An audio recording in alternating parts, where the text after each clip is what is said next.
En 2010, une équipe d'explorateurs russes découvre 2 squelettes humains enchâssés dans la glace sur un îlot battu par les vents de la Terre François-Joseph à moins de 1000 km du pôle Nord. À côté des corps, il y a une montre de poche, un couteau rouillé et un objet un petit peu étrange, une paire de lunettes de soleil artisanales fabriquées à partir de morceaux de verre découpés dans des bouteilles d'alcool. Et puis, il y a aussi un carnet. C'est un carnet personnel, daté du mois de mai 1913, qui décrit le quotidien d'un équipage piégé dans les glaces depuis 7 mois, à bord d'un navire qui n'a jamais été retrouvé. Ce navire s'appelle la Sviataya Anna, la Sainte-Anne. Il a quitté Saint-Pétersbourg en 1912 avec 24 personnes à bord. Seulement 2 sont revenus. Les 22 autres ont disparu dans l'Arctique russe, quelque part entre la mer de Kara et l'océan glacial. Aujourd'hui, on va donc parler d'une expédition oubliée, d'un navire que personne n'a jamais retrouvé, et on va aussi parler d'un territoire qui avale ceux qui s'y aventurent. Bonjour, je suis Saïlar et j'aime vous raconter des histoires extraordinaires avec du contexte et des explications pour comprendre pourquoi elles nous fascinent. D'abord un tout petit peu de contexte. On est donc en Russie mais en 1912 et c'est l'année qui précède le tricentenaire de la dynastie Romanov. Il y a donc un enjeu de prestige national absolument énorme et un défi géographique que personne n'a encore relevé. Le passage du Nord-Est, une route maritime mythique qui longe toute la côte nord de la Sibérie pour relier l'Atlantique au Pacifique. Le seul à avoir réussi cette traversée, c'est le Suédois Nordenskjöld en 1878. Mais la Russie n'a jamais accompli l'exploit. En 1912, 3 expéditions russes partent donc simultanément vers l'Arctique. Celle de Georgi Sedov, qui veut atteindre le pôle Nord. Celle de Vladimir Roussanov, qui part cartographier le Spitzberg avant de tenter le passage, et celle de Georgi Broulissov, âgé de 28 ans, il est lieutenant de marine, fils de vice-amiral et neveu de généraux, et il veut être le premier russe à traverser le passage du Nord-Est. Sur ces 3 expéditions, aucune ne reviendra intacte. Sedov périra en route vers le pôle. Roussanov disparaîtra corps et biens, et Broulissov, parlons-en. Le navire de Broulissov est une ancienne canonnière britannique datée de 1867. C'est un ancien navire de guerre léger qui est conçu pour bombarder des côtes. Et depuis, il a été reconverti en goélette de chasse. C'est un voilier équipé pour traquer le phoque et le morse au Spitzberg. Je vous détaille tout ça parce que ce navire a donc 45 ans, à la base il n'est pas du tout fait pour ça, il n'a pas de radio, et sa coque en bois n'a rien à voir avec celle d'un brise-glace. Ce sont ces mastodontes qui ont une coque d'acier renforcée qui leur permet de fendre la banquise. Le navire n'est donc pas optimal pour sa mission, mais malgré tout, Broussilov est confiant. Il a déjà navigué dans l'Arctique et il est convaincu que sa route est praticable. Donc à l'été 1912, il recrute un équipage pour tenter ce que personne, en tout cas en Russie, n'a jamais réussi. Il souhaite longer la côte nord de la Sibérie, traverser la mer de Kara, franchir le passage du Nord-Est et atteindre le Pacifique. Toute la Russie regarde donc les 3 expéditions maudites qui partent en même temps, et Broussilov veut être celui qui ramène le trophée. Mais le navire ne part pas directement vers l'Arctique, il doit d'abord remonter les côtes de Scandinavie jusqu'à Alexandrovsk, sur la péninsule de Kola. C'est la dernière escale avant le Grand Nord, c'est là où on fait le plein de provisions et où l'équipage se prépare pour le voyage. Et c'est surtout là que les problèmes commencent. Le médecin de bord, le premier assistant et plusieurs marins abandonnent l'expédition. Ils ont vu le navire un peu rafistolé, ils ont vu les préparatifs et ils ne veulent absolument pas y aller. L'équipage doit donc être reconstitué à la dernière minute, c'est chose faite, et au total, ils sont 24, dont seulement 7 marins professionnels. Parmi eux, 3 figures qui vont devenir centrales. Le premier, c'est Valerian Albanov, 31 ans, c'est un navigateur, il est diplômé de l'école navale et il a passé des années sur les fleuves sibériens et les routes maritimes. Expérimenté, autodidacte et pragmatique. La seconde, c'est Yerminia Jdanko. Elle a 22 ans, elle est infirmière, et c'est une fille et nièce de généraux. À la base, elle devait être une simple passagère et débarquer sous peu. Mais quand elle remarque que le médecin de bord déserte, elle se porte volontaire pour le remplacer. Et en plus de ça, c'est la 2e femme russe de l'histoire à s'aventurer dans l'Arctique. Et puis, il y a Alexander Konrad, 22 ans. C'est un simple matelot timonier. Il est assez sévère et réservé, On ne sait presque rien de lui à ce stade, mais retenez son nom. Lorsque le navire quitte Alexandrovsk le 28 août 1912, c'est déjà beaucoup trop tard dans la saison. Et 6 semaines plus tard, l'Arctique va le leur rappeler. Le 16 octobre, la Sainte-Anne est prise dans les glaces au large de la côte ouest de la péninsule de Yamal, à environ 71 degrés de latitude nord. 12 jours plus tard, sous l'effet des vents du sud, le champ de glace commence à dériver vers le nord et il emporte le navire avec lui. Deux problèmes. Le premier, le plus évident, le navire est prisonnier d'une plaque de glace qui remonte lentement vers l'océan Arctique, en zigzag, poussé par les courants.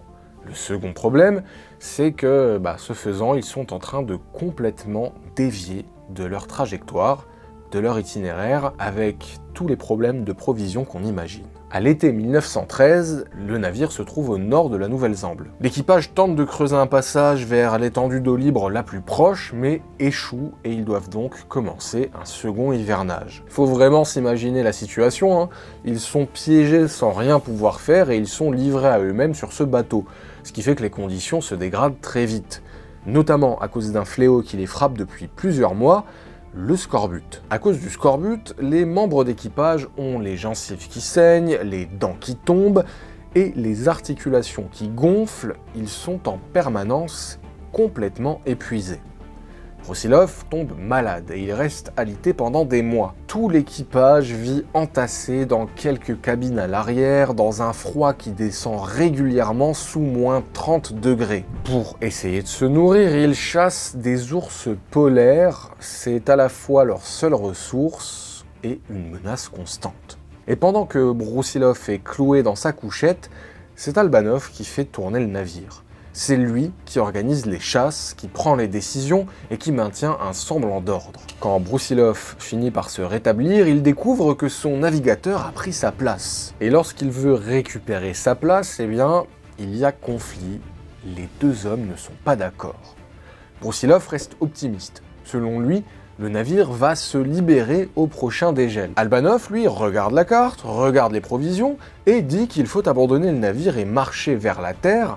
Ce serait leur seul espoir de survie. Et en septembre 1913, Broussilov relève Albanov de ses fonctions de navigateur. Les mois passent, la glace continue de dériver vers le nord, et au début de 1914, le navire se trouve au nord de la terre François-Joseph, à 83 degrés de latitude nord, en plein océan Arctique. Albanov, qui n'a plus aucun rôle à bord, demande la permission et les matériaux pour construire un kayak afin de partir au printemps. Et Broussilov accepte. Le 23 avril 1914, Albanov quitte le navire avec 13 compagnons. Au total, ils sont donc 14 à partir. Ils ne sont plus que 10 à bord sur le navire, dont Broussilov. Parmi ceux qui restent, il y a les plus faibles et les plus malades. La passagère qui s'est proposée d'être médecin, Jdanko, choisit de rester justement pour soigner ceux qui ne peuvent pas marcher. Au sein de l'équipage, elle est très vite très appréciée et très aimée, au point qu'elle est alors décrite comme une héroïne pour tout l'équipage. Du côté de ceux qui sont partis, c'est une longue marche qui commence. Dans les 10 premiers jours de marche, 3 hommes trouvent la progression insupportable et font demi-tour vers le navire. Le groupe passe alors à 11 marcheurs. Et l'équipement d'Albanov est absolument dérisoire. Leurs traîneaux ont été bricolés à bord avec ce qu'ils avaient sous la main, c'est-à-dire pas grand-chose, et dès les premiers jours de marche, les traîneaux tombent en morceaux et tiennent péniblement ensemble avec du fil de fer et de la ficelle. Ils ont également 7 kayaks avec eux montés sur les traîneaux, et des provisions calculées pour normalement 60 jours, mais ce sont clairement des provisions en mode survie, hein. On n'est pas du tout sur des repas grand luxe ou même des repas suffisants.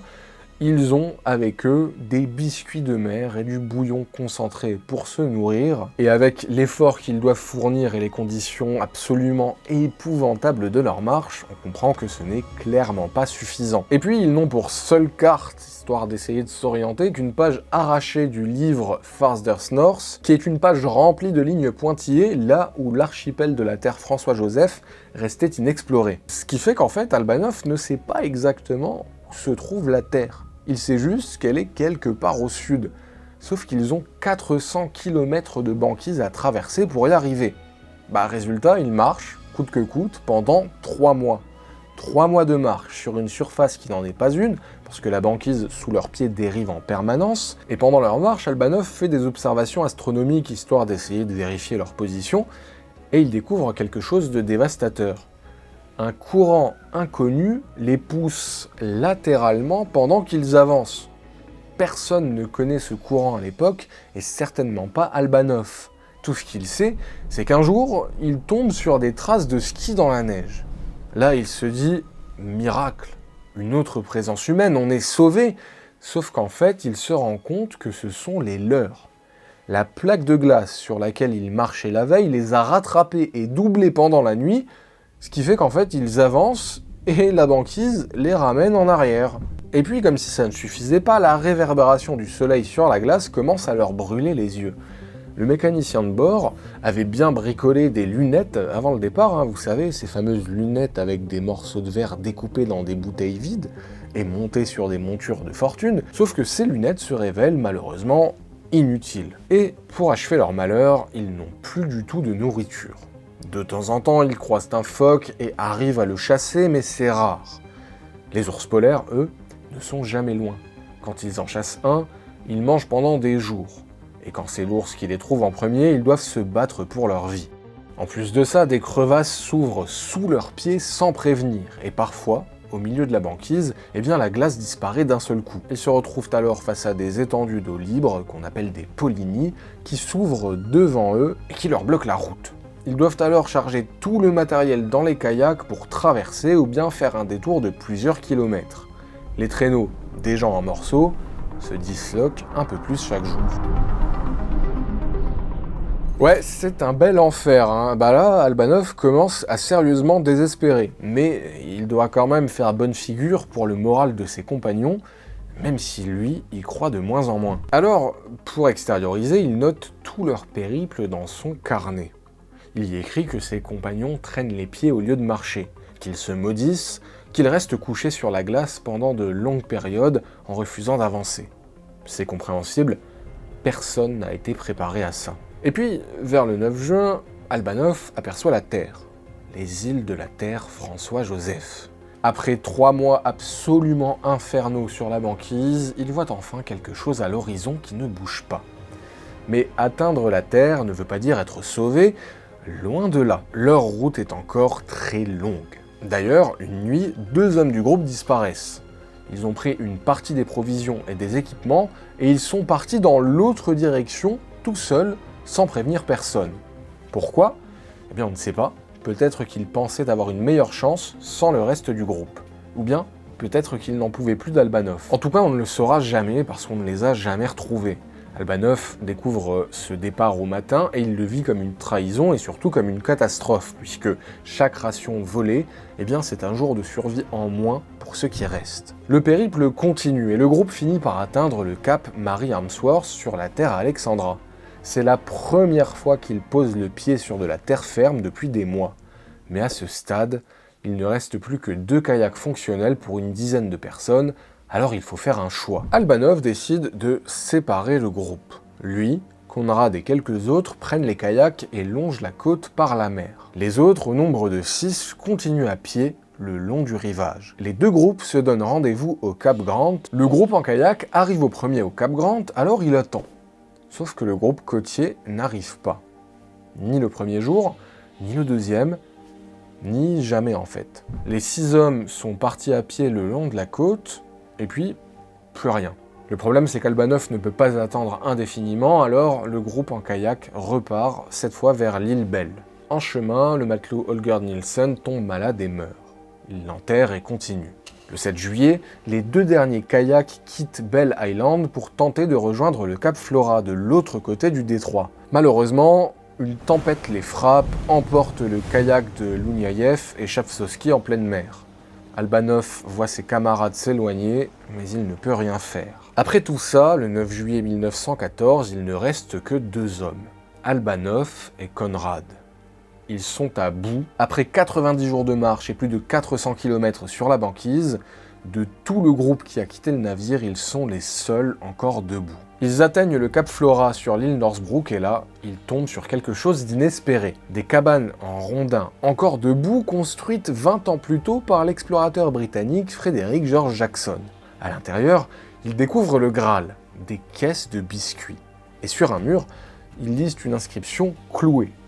La première expédition polaire russe dirigée par le lieutenant Sedov est arrivée au cap Flora le 30 août 1913. L'expédition Sedov, celle qui était partie la même année que Brusilov pour atteindre le pôle Nord, eh bien elle est passée par là, quelques mois avant eux. Pour la première fois depuis des mois, ils ont un toit, de la nourriture, et ils n'ont plus besoin de marcher. Ils s'installent et ils commencent à préparer la cabane pour hiverner. Heureusement, leur attente est assez brève, en tout cas au regard de tout ce qu'ils ont vécu, puisque 11 jours plus tard, le 20 juillet, Albanov aperçoit quelque chose à l'horizon. C'est un navire. Il monte dans son kayak avec Conrad et il pagaie vers lui.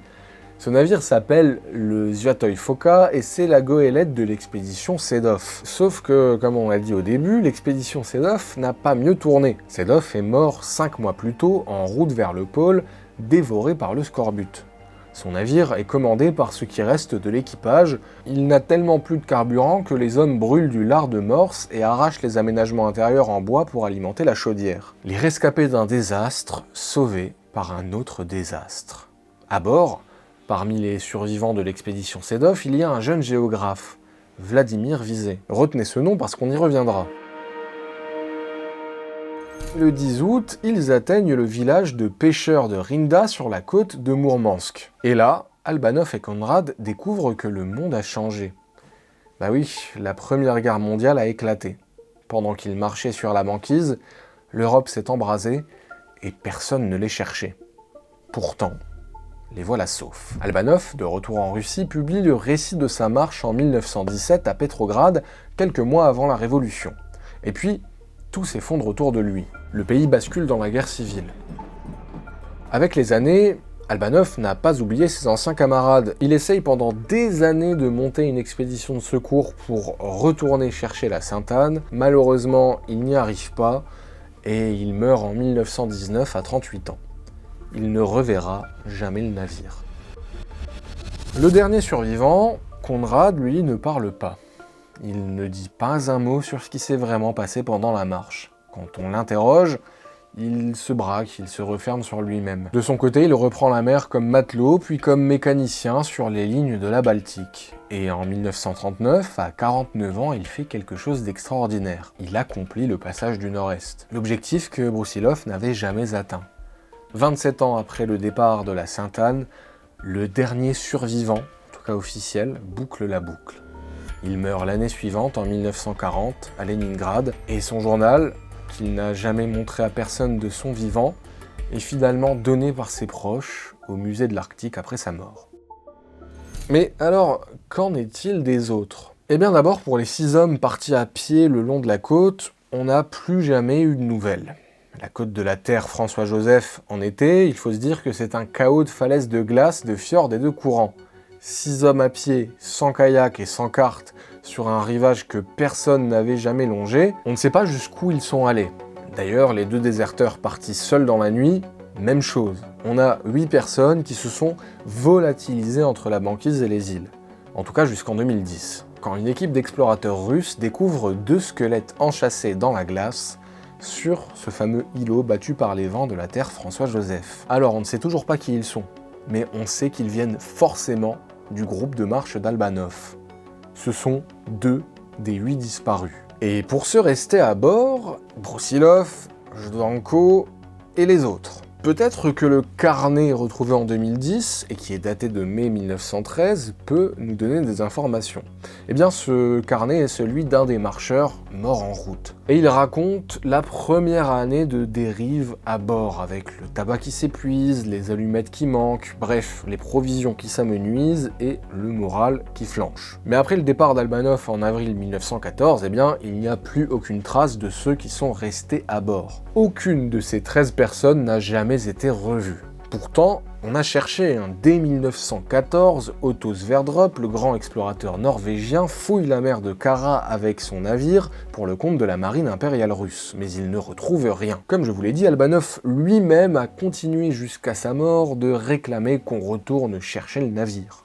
Mais personne ne sait ce qui est arrivé à la Sainte-Anne. On a quand même plusieurs hypothèses. Peut-être qu'il aurait été attaqué par un sous-marin allemand, peut-être qu'il y aurait eu une mutinerie, peut-être qu'il y aurait eu un naufrage total dans une tempête, mais il y a encore d'autres hypothèses qui sont celles qui reviennent le plus souvent. Alors, l'hypothèse la plus probable, c'est que les glaces ont pu finir par broyer la coque en bois du navire, et il a tout simplement coulé, comme ça arrive à la plupart des navires qui sont pris dans la banquise. Peut-être aussi que le navire s'est libéré des glaces tout seul, et qu'il a dérivé sans équipage dans l'océan Arctique, un peu comme un vrai vaisseau fantôme. Et puis, il y a l'hypothèse de l'incendie. Dans un navire chauffé au bois par -40, un départ de feu ça peut aller très vite. C'est d'ailleurs la seule hypothèse que Conrad, le matelot silencieux, n'a jamais contredite. On n'en sait rien, et on ne saura peut-être jamais. Et en 2013, l'expédition de Prodan a déployé des bouées sur la banquise à l'endroit où le navire avait été vu pour la dernière fois pour suivre la dérive des courants. En fait, Prodan veut vraiment retrouver la trace du navire, et ce qu'il a constaté, c'est que les bouées ont dérivé vers l'est et ont tourné autour de la terre François-Joseph avant d'être broyées entre deux îles au nord de l'archipel. Et c'est peut-être le même chemin qu'a pris le navire. Et en 2016, Prodan est reparti, avec 3 hélicoptères direction l'île Bailey dans la mer de Kara. Malheureusement, le mauvais temps les a rattrapés. 2 hélicoptères se sont posés juste à temps, mais le 3e, celui de Prodan, s'est perdu dans les nuages. Cet homme a passé une partie de sa vie à essayer de retrouver ce navire disparu. C'est lui qui avait retrouvé les squelettes de 1914, et malheureusement, il est décédé dans un accident à cause du mauvais temps en cherchant le navire. L'expédition continue de faire des victimes un siècle plus tard, c'est notamment pour ça qu'on raconte qu'elle serait maudite. Avec des récits aussi incroyables et de tels drames, on comprend que les rumeurs s'y greffent. Et je trouve ces accidents d'autant plus dramatiques que Prodan était vraiment la personne à l'initiative des recherches depuis ces dernières décennies, et avec lui on perd peut-être l'espoir d'un jour retrouver l'épave et comprendre ce qui est arrivé aux disparus.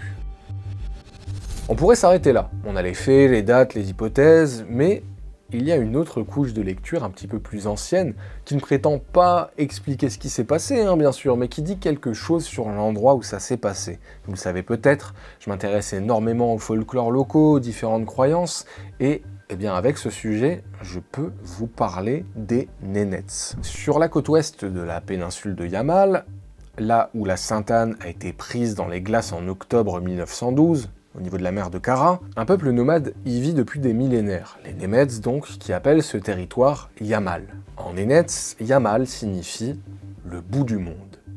Les Nénètes sont les seuls êtres humains à avoir vécu durablement dans cet environnement. Ce sont des éleveurs de rennes nomades qui migrent avec leurs troupeaux sur des milliers de kilomètres chaque année. Ils connaissent ce territoire comme personne, et leur cosmologie est une grille de lecture de l'Arctique construite sur des millénaires d'observations. Dans leur cosmologie, il y a un motif qui revient sans cesse. Des êtres qui disparaissent. Les Nénètes parlent d'un peuple ancien appelé les Sikirtia. Ce seraient les premiers habitants de la toundra, bien avant eux. Des êtres aux cheveux blancs, aux yeux pâles, de petite taille mais trapus et forts, qui fuyaient la lumière du jour et qui vivaient sous terre dans les collines sablonneuses du Yamal. Ils racontent que c'étaient des maîtres forgerons, et on disait qu'ils portaient de beaux vêtements ornés de pendentifs métalliques qui tintaient à leur approche. Ils racontent que quand les Nénètes sont arrivés avec leurs troupeaux de rennes, les Sikirtia se sont retirés sous terre dans un monde souterrain où ils faisaient paître des mammouths. Un peuple entier qui aurait été effacé. Les mythes et légendes, et notamment les différentes cosmologies du monde, permettent de donner des clés de compréhension à travers leurs chants, leurs croyances, leur vision du monde. Et bien ce qui est intéressant, c'est que des archéologues ont effectivement retrouvé des sites de l'âge du bronze qui datent de 4000 ans sur le Yamal, avec des tombes qui contiennent des parures métalliques assez élaborées. Ça fait évidemment écho aux légendes qui parlent de tout ça. Il semblerait qu'un peuple a bel et bien vécu là avant les Nénètes et a bel et bien disparu, mais on ne sait pas qui ils étaient. En tout cas, ce qui est fascinant, c'est que la figure des Sighirta dans les légendes des Nénètes est raconté comme une disparition. Ils se sont enfoncés dans la terre et ils ont cessé d'être visibles. Et c'est le même motif qu'on retrouve dans leur récit. Ils parlent beaucoup de phénomènes atmosphériques liés à l'Arctique, comme les brumes de mer, les mirages polaires, ou encore des effets de réfraction qui peuvent faire apparaître des silhouettes là où il n'y a personne. Ces phénomènes se retrouvent dans beaucoup de leurs légendes, et ces phénomènes produisent des récits d'apparition et de disparition. Les Nénètes vivent avec ce folklore depuis des millénaires. Ils n'ont pas inventé de fantômes, ils ont tout simplement nommé ce qu'ils voyaient. Enfin, ce territoire a un centre sacré, l'île Vaigache, entre la mer de Barents et la mer de Kara. Et les Nénètes considèrent que c'est là que le monde des vivants finit et que commence autre chose. D'ailleurs, sur un îlot au large, il y a une idole en bois à 7 visages qui est entretenue depuis des siècles. Et d'ailleurs, encore aujourd'hui, l'ermite Andrei Vilko, qui vit seul dans la toundra depuis plus de 30 ans avec ses chiens, répare et entretient cette idole. Il est le gardien solitaire d'un culte millénaire, à la frontière exacte du territoire où la Sainte-Anne a cessé d'exister.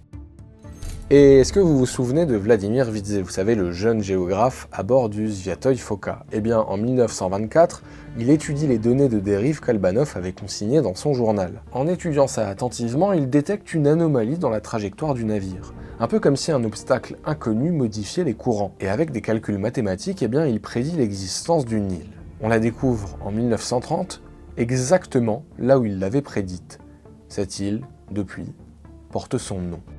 Sujet dense et vaste, j'espère que vous avez pris autant de plaisir à m'écouter vous le raconter, que moi à vous le raconter. Si vous découvrez cette chaîne, n'hésitez pas à vous abonner, je sors du contenu régulièrement sur toutes ces thématiques. Enfin, spectateurs de passage, abonnés ou membres, merci de m'avoir regardé jusqu'au bout.